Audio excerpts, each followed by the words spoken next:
C'est la Paul béni de Dieu. Ce matin, je suis ravi de vous entendre et de vous voir aussi. Nous sommes à la chaîne YouTube de la Mira JC. Voilà, je tenais à informer tout le peuple de Dieu de part et d'autre que la Mira JC aurait désormais sa chaîne YouTube.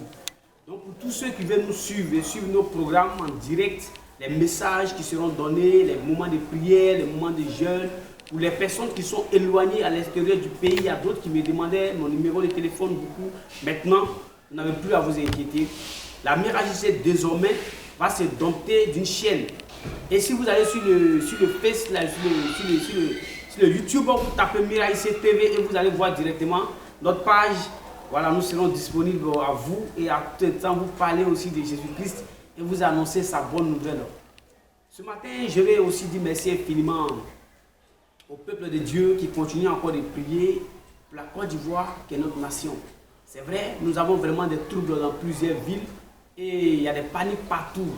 Mais moi, je tenais à rassurer aussi les Ivoiriens et les frères et sœurs en Christ. Et la Bible déclare que mon peuple, c'est qui est invoqué mon nom, simule et cherche ma face. Et si elle se détourne de ses péchés, moi, l'Éternel, je vais l'exaucer des cieux. Et c'est en cela que je tenais à dire aussi que nous qui sommes des chrétiens, nous qui crions jour et nuit vers notre Seigneur pour la paix. Dieu, dans sa grande souveraineté, Dieu, dans sa grande miséricorde et sa grande compassion, il va nous donner la paix et il nous a déjà donné la paix. Donc vraiment, j'exhorte les frères, les sœurs de demeurer dans le silence. Parce que le Seigneur pouvait dire comme ça, gardez le silence, l'a dit à Moïse. Dieu au peuple de garder le silence et ils verront la main de Dieu.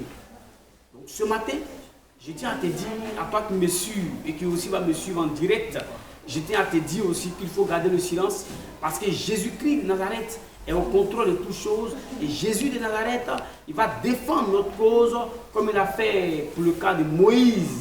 Lorsque le peuple était sorti de l'Égypte, ils étaient arrivés en face de la mer Rouge. Là comme ça, Moïse était là le leader. Et le peuple s'inquiétait pour dire, Moïse, tu nous as fait sortir de l'Égypte pour nous faire détruire ici. Moïse, tu nous as fait sortir de ce pharaon. Moïse, il y avait beaucoup de culpabilité. Mais Moïse ne s'est pas m'aider. Moïse ne s'est pas embrouillé. Moïse a regardé à celui qui l'a dit de sortir. Il y avait deux chemins. Il y avait le chemin qui passait vers les Philistins pour aller à la terre promise. Et il y avait aussi le chemin qui passait vers la mer Rouge. Mais Dieu a préféré que le peuple prenne le chemin qui passait vers la mer Rouge. Parce que Dieu voulait se glorifier dans la vie de ce peuple. Donc ce matin, je voulais dire que Dieu veut se glorifier dans la vie du peuple de la Côte d'Ivoire.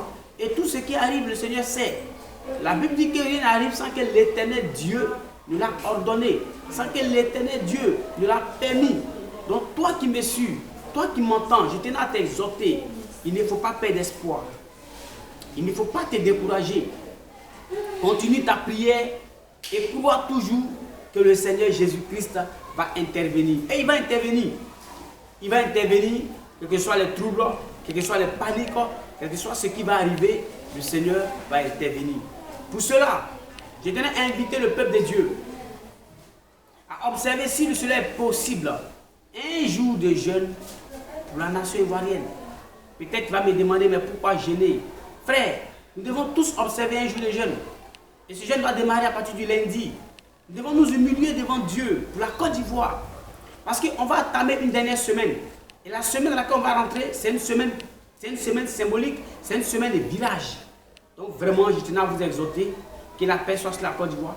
Et on reste toujours en contact au nom de Jésus.